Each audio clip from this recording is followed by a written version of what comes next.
Welcome to Philanthropy SA. This is a podcast about and for the philanthropic community in San Antonio and South Texas. We introduce organizations and people who are making an impact in the community. Beneficent Financial is proud to sponsor this podcast, and it is our hope that you enjoy this conversation about the impact we can have. The goal is to edify and inspire. Now please join our host, Dan Rebman. Hi, welcome to Philanthropy SA. I'm your host, Dan Rebman. Very pleased to be joined today by Harriet Helmle.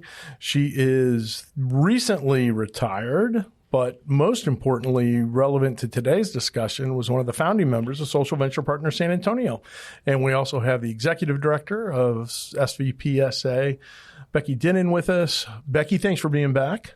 I'm so excited. I got to be on the first one, and now I think at least today on the last. This is your third. So far, that's my third. I think that's such Do a I get record. a jacket? I don't know. We got to come up with something like Saturday Night Live does for like the multiple hosts. I don't know. Yeah. We'll figure out something. So anyway, Harriet, glad you're here today. Thank you. Now, folks have heard about Becky going back a couple episodes. So, go back and check out one of the earlier episodes, and episode 1, you'll hear all about Becky.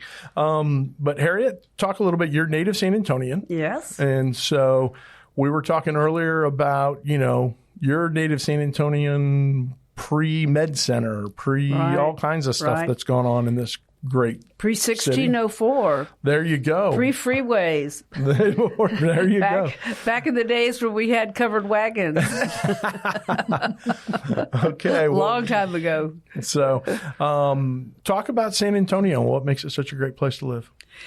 San Antonio is a wonderful place to live. I lived in Houston after college for 10 years, and it was very difficult to volunteer and do anything philanthropic-wise. But growing up in San Antonio, you have people like Bartell Zachary and H.B. Zachary and the Mays family, the McCombs family, all these wonderful families, General McDermott from USAA.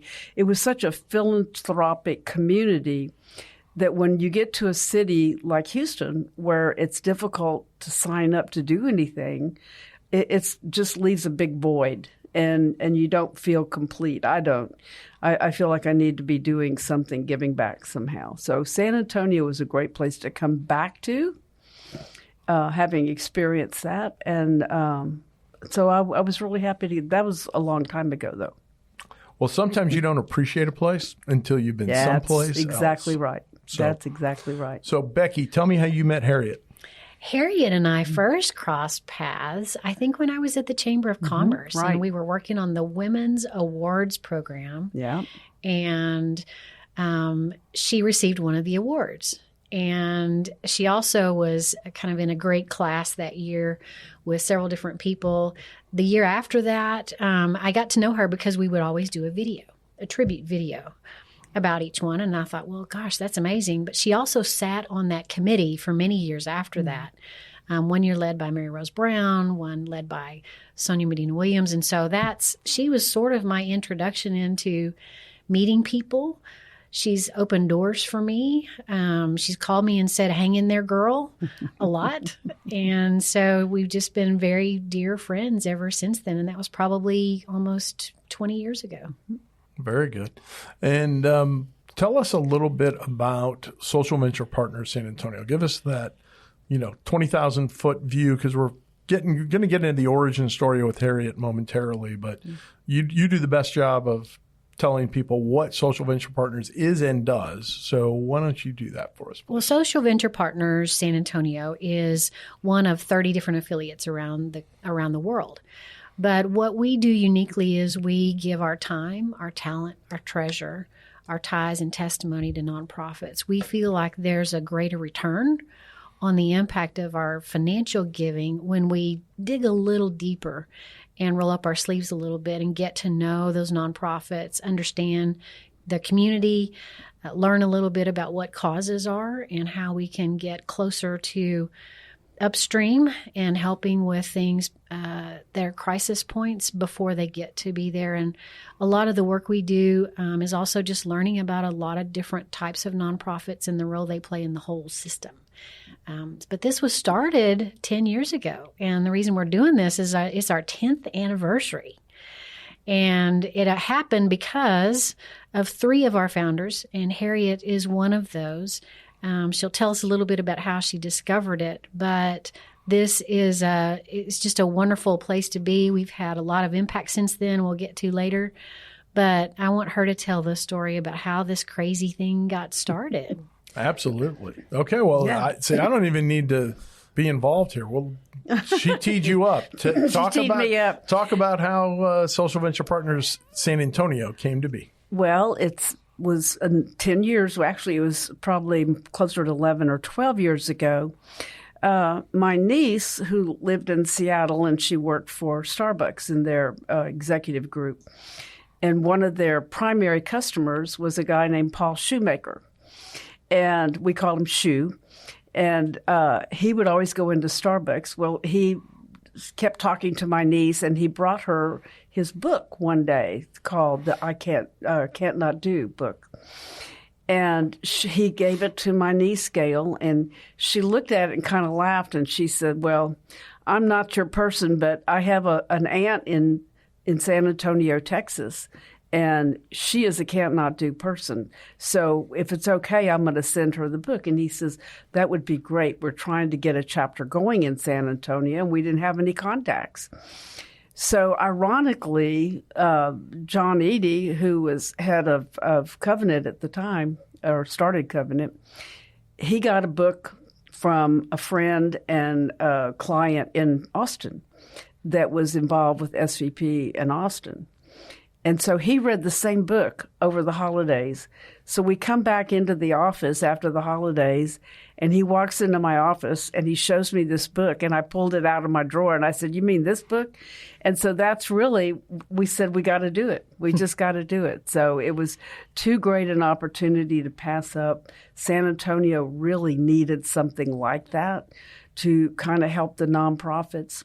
And, of course, shortly after that, we went into COVID, and that's when I think SVP really shined. And I really believe that we helped a lot of those nonprofits not go under. Yeah, make it through COVID and all the stresses and that kind of thing. So, Social Venture Partners is getting started, and so you all have like all this money, and you go out and you hire an executive director right away. We didn't have a lot of money. What? We didn't have much to pay Becky.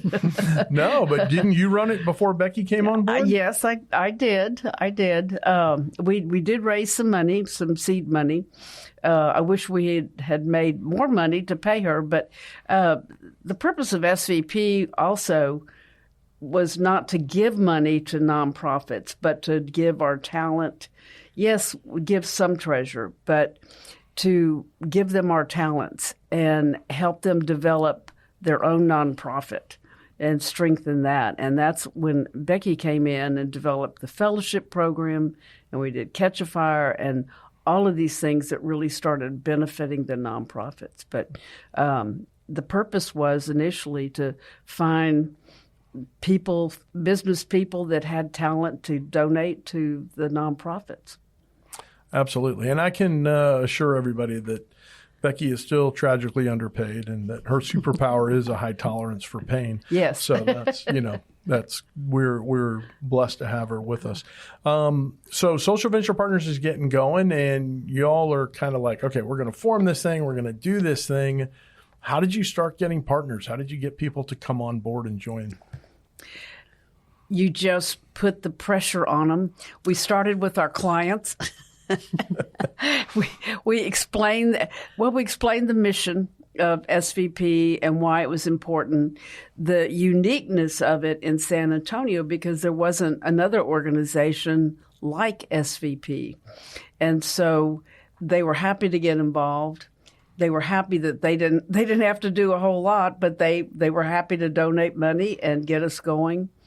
And the concept was an easy concept to sell in San Antonio. Mm-hmm. And then how did Social Venture Partners expand beyond, just the Friends of Covenant? Becky. Yeah. It was interesting when we first started talking about this, it took me a minute to kind of figure out the structure, and I'm an ops person. So I was trying to figure out how does this work? And those first, 20 partners that had really seeded the organization, they'd spent 3 years though learning about San Antonio. And so what they did with their time at first was invite community leaders. They had the city manager come in. They had a professor from Trinity come in and talk to them. And so they had these meetings to where they were saying, we're going to learn about the nonprofits in San Antonio, learn what some of the key crisis points are in San Antonio. They did that first, which was so smart. And to ask themselves, then what do we want to invest in? They started looking at causes and things that are upstream that they could invest in.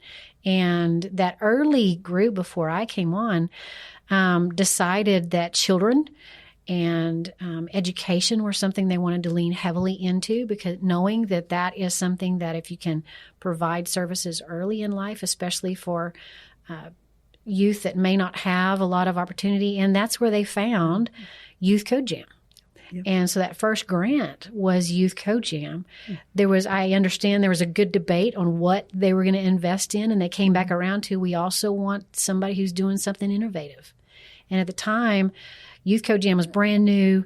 Debbie Fitzenmeyer, their founder, was holding coding weekend classes for kids with autism and their parents, because she also had a child with autism, was on the spectrum, and knew that coding is a future job opportunity for her son.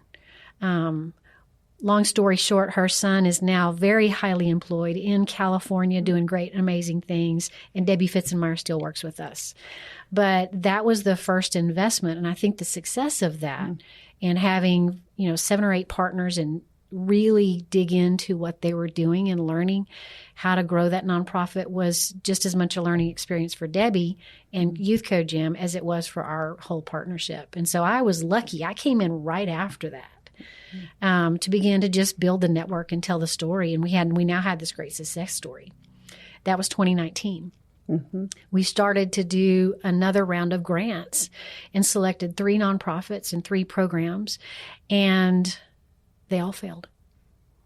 We just crashed and burned. Of course, it was during COVID, and a lot happened that you couldn't predict. And we just kept thinking, well, gosh, how do we get fooled? And, what did we do wrong? We learned from it. And we learned a lot. And we decided that we need to know them better. And that's what gave birth to the fellowship. We started giving our time and talent in a cohort of nonprofit leaders all at the same time to teach them operations. But we were learning on the other side, who are these strong nonprofits? Who are the ones that really have great leadership and their boards are behind them? And that's now how we make our funding decisions. But we also have this extensive value in reaching 25 nonprofit leaders every year through the fellowship. It helped build our capacity. It helped us reach more nonprofits all at one time. So it just seemed to make sense. COVID made that happen, forcing us into, gosh, now what do we do? That pivot that we all had to do made us a lot more successful. Well, and as we're recording this, we're actually doing the reviews right now on the applications for the upcoming fellowship. Yeah, so looks like a great new class. I'm very excited. This will be the 7th class. Wow. We've had 116 nonprofit executives go through it so far, and they're just amazing people. They're the future of San Antonio, and I can't say enough about the young men and women who go through the fellowship. And with 10,000 nonprofits in San Antonio, we only got like 9,900 more to go. Yeah. So, And what's amazing is some of the very established nonprofits are also very excited about the fellowship and about sending. Initially, it was pretty much the CEOs, executive directors, but now they're interested in sending some of their team to go through the fellowship because they see the value of that. And they're preparing for the next generation of leadership. Mm-hmm. Everybody sees it as a part of their succession plan. That's such a compliment to us. It's an honor to be in that place. Very much so. And just by way of background for those who aren't familiar with the fellowship, it's a gathering of nonprofit executives that meet once a month It basically runs a school year, and they meet one day a month, and each day is kind of dedicated to different elements of running a nonprofit. So it can be financials or fundraising or governance and board relations and all this stuff. We don't have to really go over much programming. People have that down. They know what the services they provide and how they provide them. We talk about how to run the organization and make sure that it's viable and make sure that it's something that, people who want to make grants are going to want to support, and how to, find those and that type of thing. So great program. Very glad that Social Venture Partners is in there doing that. So we're going to get into the rest of the origin story here with Harriet in a minute. But first, we're going to get a quick word from our sponsor.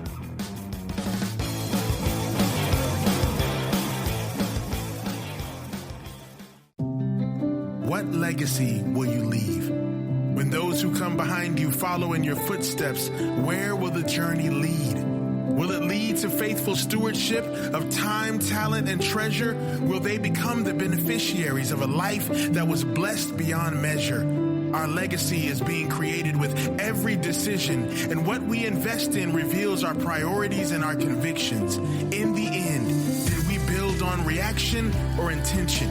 Short-sightedness or long-term vision, survival and scarcity, or did we build with enough margin to live a life on mission? You see the future and the need to prepare.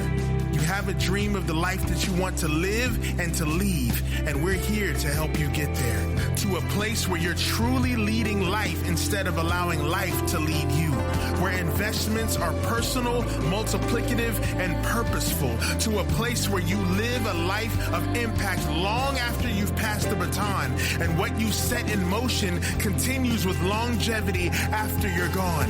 It is possible that in the pursuit of purpose, we can leave a legacy of philanthropy and a lifestyle of service where you made every act of kindness count and every investment made the world a better place, no matter the amount. This is what success can look like when we team with intentionality to achieve more than we ever thought we could, where our mission meets your life's vision and where you're set up to do well so that you can do good.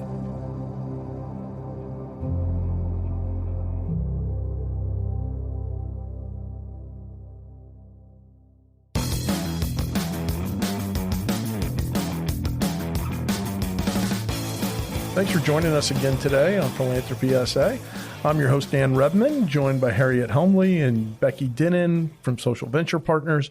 And we're getting ready to celebrate 10 years of Social Venture Partners in San Antonio.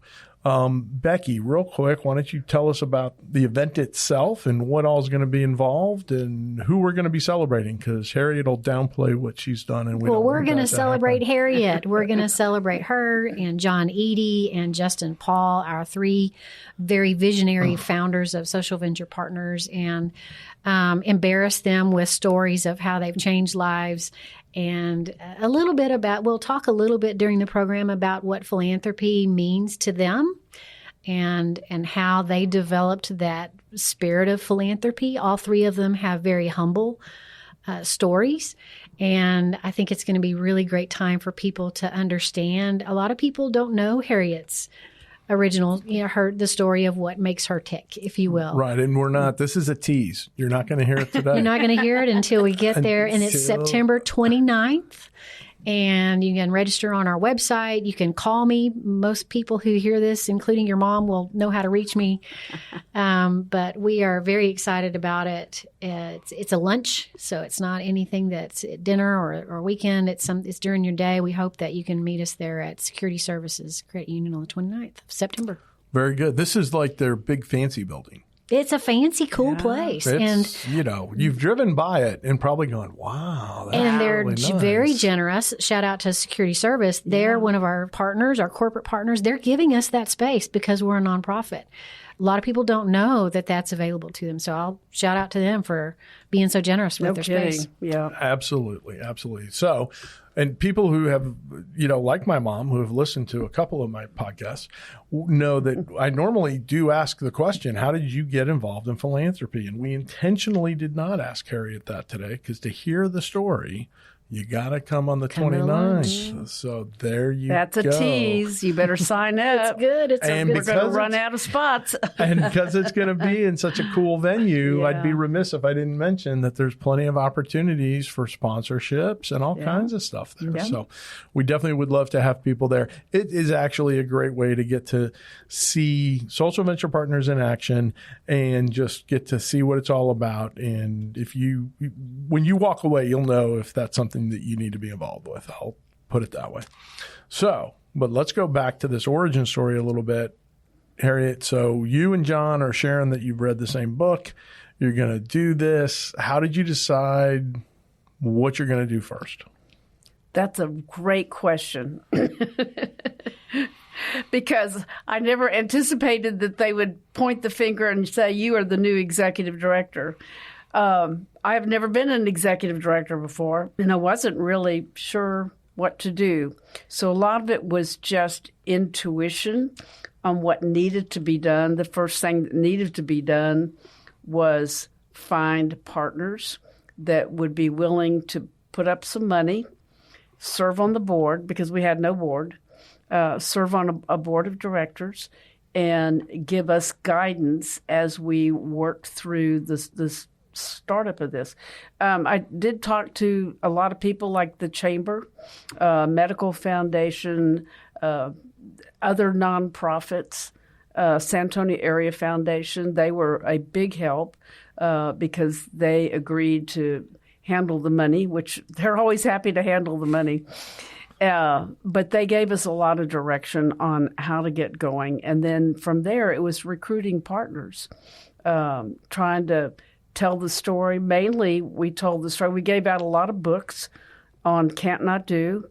We talked a lot about the original chapters of SVP in Seattle and some of the stories that they had they were very compelling. And I think the San Antonio business community was interested in finding something like that they could really sink their teeth into. And like Becky was saying, in the beginning, we mainly heard from community leaders, other nonprofits, on what the needs were in our community, because we thought the first thing we need to do is we need to find out where we need to spend our time and our treasure. What is the part of the community that needs us the most? And that's when we zeroed in on children and education. And education has always been my sweet spot. That's something that's very important to me since I started San Antonio Youth Literacy many, many years ago. Kids have to learn how to read. That's crucial. And so I think that was important for me, but it was also the message that we got from community leaders, that we need to help develop children. We need to give them some structure, and we need to give the community some help there. So we learned a lot. Like Becky said, just listening to people that were working in the community. We had an amazing group of people that would come and talk to us and tell us their experiences and what they were involved in and how they were helping in the community. So from there, we had to develop a mission. And we quickly knew in 2016 that we needed an executive director, that this was bigger than my bandwidth and certainly bigger than my background and experience, which is finance, accounting, and investments. You were done with your side hustle. Oh, yes. What you're saying. Well, Becky, we're talking about education and talking about children and that kind of thing, and you had mentioned upstream a couple times before, but why don't you kind of go over what, in the philanthropic world, you hear that a fair bit. What does that mean to you when somebody says we're going to try to deal with upstream issues? Yeah, it's kind of nonprofit lingo. So a little you all are getting on the inside now. Yeah, sorry about that. When we talk about our mission statement says to address some of our community's most critical issues. And you can identify those, and they're the usual suspects of hunger, lower high school graduation rates. You will hear homelessness. You will hear food insecurity. when you talk about those as crisis centers, how do you get yourself into one of those situations? Well, there are a lot of families who live paycheck to paycheck, and then that's a little bit further upstream. And if you have a crisis come along, then that's when you find yourself maybe without a home. So you go a little further before that. Well, what causes that? Perhaps the mom and the dad may not have had the education opportunities that they needed to be able to get them through that challenge. Well, that's a little bit further upstream. If you go back to, well, they may have a learning disability. They might have dyslexia. They may have not had great English or math teachers. So that's where that youth education comes in hand, is making sure that our third graders, you hear that a lot, third grade reading level, is that data and science has told us that is a critical point in the life of learning in your brain development, that you become either a reader or maybe not. So there's a lot of people who spend a lot of nonprofit money and effort and programming on third grade reading levels. That's upstream. That's preventative, if you will. It's something that you do to keep people from falling into maybe the same pattern of poverty or into a rhythm of finding themselves in crisis. We probably all have family stories, even personal stories, where if we had maybe had a little bit better support in some area of our life, that we wouldn't have fallen into a crisis that we may have found ourselves in. And I'm sure that most of us have those stories. I certainly do. So upstream is more preventative. Mm-hmm. Sort of like your health. You go in and you do preventative stuff instead of getting yourself in the hospital. Yeah, we want to treat the cause of the problem, not the symptoms of the problem. Yeah. The things that, and they need to get fixed, but the things like poverty and homelessness and those types of things start back further with something else that, if it had happened, that could have been prevented. And we do that because we're talking about investment in community. The economic impact, another fancy Chamber of Commerce word, is it costs more if you're in crisis. Same thing as if you're in the hospital. It's more expensive than taking care of yourself earlier in life. So there's a tax benefit for being further upstream, if you will, in nonprofit work. And so, yeah, we use those terms a lot, but that's what we're talking about, is if you can teach a child to read by the time they're in the third grade, then 90% of the time they will find themselves in a better job. They will find themselves in something post-high school. It doesn't have to be college, but something more where they have an earned living, where they're not going to find themselves in crisis. Yeah. So this organization emerges. You're doing all this good stuff, and you've stuck with it these 10 years. What are you looking forward to for the next 5 or 10 years out of Social Venture Partners, Harriet? Expanding, recruiting more partners, because the more partners we have, the more we can do in the community. Getting Becky some help. So, because as we add programs, and I don't know, maybe we can go to more fellowship programs so that we're reaching out to more people. I think we haven't really touched on Catch a Fire. I think that's been an amazing addition to the things that we're doing and the services that we're helping nonprofits with. So I think expanding is really the goal. There, like you were saying, there's so many there's thousands of nonprofits in San Antonio, and some of them we don't know anything about them, and they need help. There's some of them that are small. We have helped a number of them. Becky could rattle them off, the ones that were really small nonprofits, but they're doing amazing work. And we want to keep those nonprofits going too, not just the big ones. But we can also provide help to the big ones that struggle to get leadership. I don't know. I mean, we don't do much in terms of helping pick leadership, but I think we can start really focusing on developing leaders that can move into these positions, and because we need them. We need leadership in the nonprofit world. Absolutely. So we've had a chance to talk about a lot of stuff. What is something I didn't ask you that you were hoping you'd get a chance to talk about today, Harriet? Well, let me think about that one. I don't know. I think you pretty well covered it. I wasn't. This is my first podcast, so I wasn't sure what to expect, other than to have a great conversation with you and Becky. And I think we've got the beginning of a great organization now. So I just hope that for the next 10 years we continue to grow and build and help even more nonprofits than we're already helping, which is quite a few. Indeed we are. Okay, Becky, same question to you. Well, I'm like Harriet. The more we have involved with this, the more partners we have, then the more time we can give, the more nonprofits we can know. We are a connected city. This is a city of a huge web of networks. And so every new partner brings to us their network, their peers, their neighbors, their colleagues.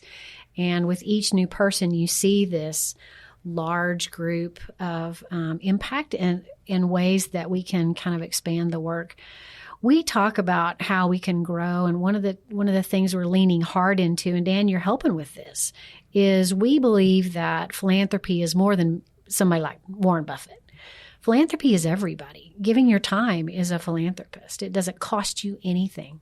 Giving your talent doesn't cost anything, and that's why this model is important to us. We want people's time and their talent, and yes, their treasure, because we know those three combined together make more impact. We have 25,000 people that move into San Antonio every year in our region, MSA. And we believe that there are a lot of those people who want to be involved with the community. They want to do something that matters with a little bit of their spare time. And we hope that Social Venture Partners is that place that they'll take a look at for the way to invest back in the community, to pay it forward, that kind of thing. That's my hope. Absolutely. So if you want more information, you can go to svpsa.org and find all about Social Venture Partners and the things going on there, and get your calendar out and circle September 29th. And we're going to have a great event over lunchtime, and you're going to have an opportunity to hear the origin story. And I think equally as important is hear some of the stuff that's going on now and hear from some of the folks that have been touched by what these founders have done and what the impact that can be had. The reason that I like Social Venture Partners so well and am so deeply involved is because it's the one organization I can be a part of and reach out and touch many, many parts of the city and places and people that I would not normally get the opportunity to interact with. And so I just think that's huge and, very rewarding to be able to know that, we're helping so many different organizations help so many people around town. So on behalf of Philanthropy SA, this is Dan Redman reminding you to do well so you can do good. Thank you for joining us at Philanthropy SA. We hope you found something to inspire you during today's conversation. If you know organizations and people who are making an impact in the community, we would love to hear about it. Until next time, do well so you can do good.